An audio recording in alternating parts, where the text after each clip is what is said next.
Um, what do you remember about times of struggle or obstacles that you faced as a child and a teenager and adult, and what were your greatest opportunities? Um, when I was when I was in grammar school, of course, there were things. We had students of about 40 children, or 35 to 40 children in a class. So it wasn't really hard to find a little group that you could hang out with and have fun with. But of course, in the higher grades, or sometimes girls weren't that nice and they were very cliquey and mean.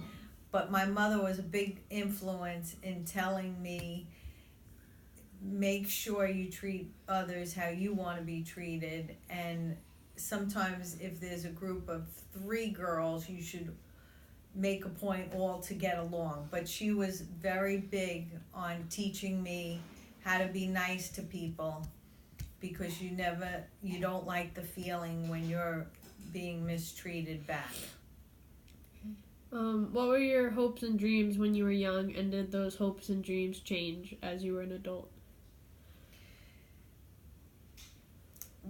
Well, after when I was in high school, I did have big hopes. I always was interested in the movies, and I would have loved to work not behind the camera but in front of the camera.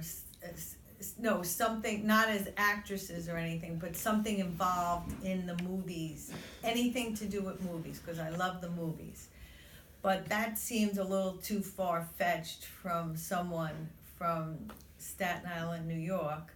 So then in high school, I had smaller goals, and I achieved them by going to a business school. And you had to make the business school, and we went to the nice part of New York and went to school there. And then after business school, that's when I worked in Manhattan at different companies, and I tried to work for the best investment banking firms. And I was surrounded by people that did wonderful things. Even though I wasn't at the top, I still like to surround myself with people that were doing really good things. Okay. Um, were there any turning points in your life in which you felt your life or thoughts moved in new directions, such as like your marriage and your kids? Okay, well, a big turning point in our lives when my father suddenly passed away at 59. And that was right around the time of my age that I was maybe looking to move out on my own. But I think because of this big turning point that happened to us overnight, that I stayed back and I lived with my mom. And then we got through the tough times and stayed, and until things settled down for a little bit, and then we could move on to our next phase, where I did get married, and eventually after 3 years started a family, and then things worked from there. But that was a big turning point in our lives. Okay. How does a sense of community shape your sense of who you are, and what communities do you feel like you belong to or don't belong to? Well, with the community, when we came and found our place in Marlboro, New Jersey, I knew it was a really good school system for my children. And then once we came, I knew I could set up home here. But there were times when I knew sometimes I didn't always say yes to all that community stuff, because who would take care of the children and different things. So we tried to take care of our family life, and then every time I could handle doing some things for the community, I would reach out and say yes. But I wasn't always doing everything for my community, because I felt like it would hurt my family, and I needed to take care of them. Do you feel like the community has changed since you lived here for the past many years? Like from the Yes, beginning? because the community, sometimes I was a little disappointed in the way sometimes people act in the community. The values or the morals that I was trying to bring on my children aren't always around as much, and so it's disappointing. So then you tend to go away from them and just go about your daily lives to bring up and keep the good values around in my own children. How do you think your gender has shaped your life, and has it offered possibilities or prescribed limitations? Would you have liked to be born another gender if you could have been? I don't think I would like to be born another gender. I also found that when I was younger, I didn't like.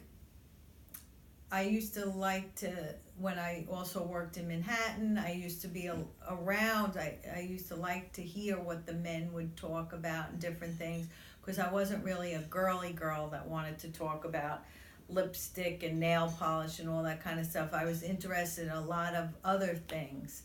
So I was always like, I would always like to talk to men about sports and politics and everyday life, and I would always seek out sometimes older women, because they were a little bit more mature, and they were more serious, and I think I would enjoy that a lot more. And that's what happened when I went to work. I was probably the youngest one working on the floor of the real estate department.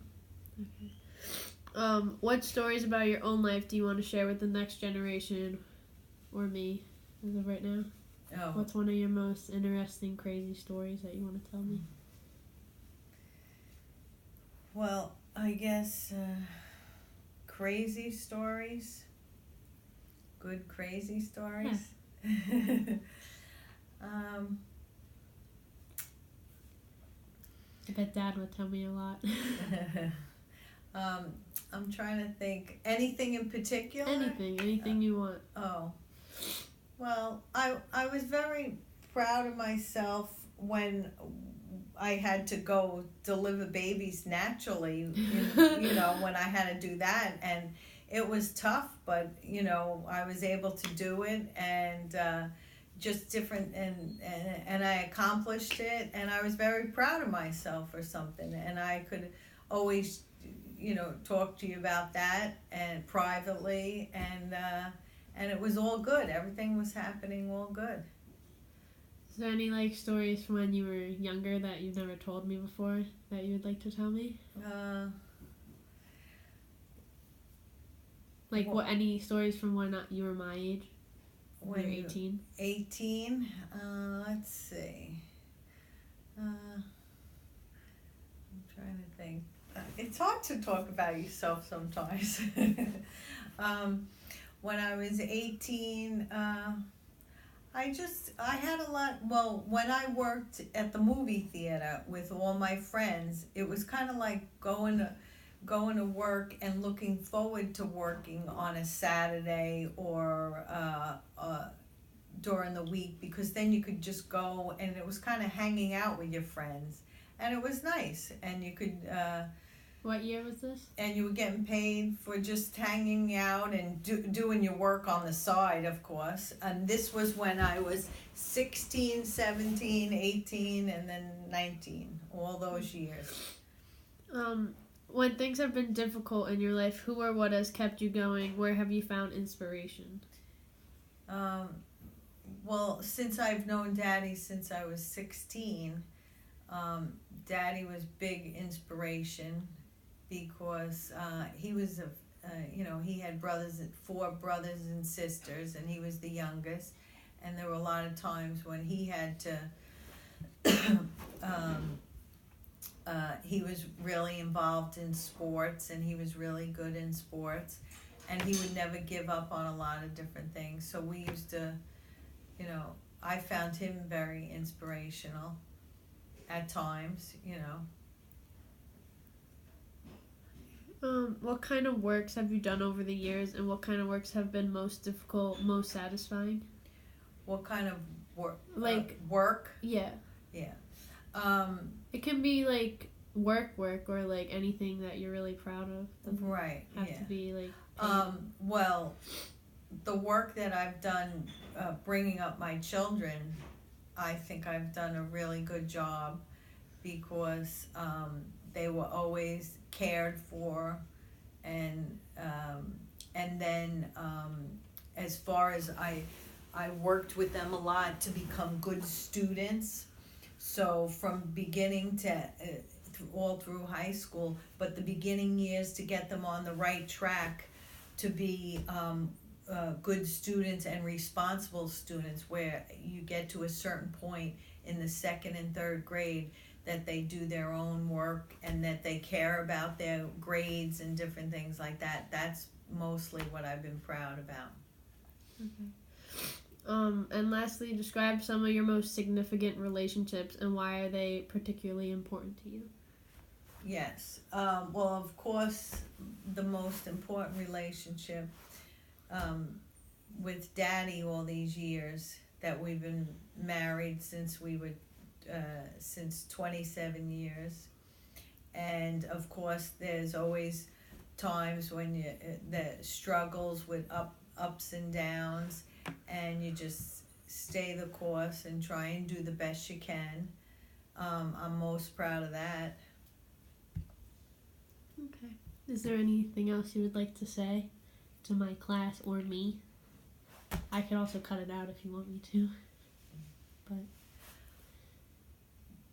I appreciate this time that that you get to say how proud I am of my family, and mostly that all the hard work that you put into creating a family and making sure that they have good values. And sometimes values doesn't happen overnight, but if you just work hard, hard work pays off, and then you finally you take a look at other people's families or out there in the world, and you realize what a good job you have done, and it's the way your children go out and see the world and how they treat others, and just through good sportsmanship or just how nice they are to other people and that they get along, and especially my daughter Erin, how she's easy to get along with, and that's only going to help her as she moves forward in life. And I've heard that all through her school when I used to go meet the teachers, and they would say she's so easy to get along with and different things like that. And those are the type of times when you reflect and, wow, I think I really did do a good job, because you're always questioning yourself on parenthood. And that's basically one of the things that I'm most proud of.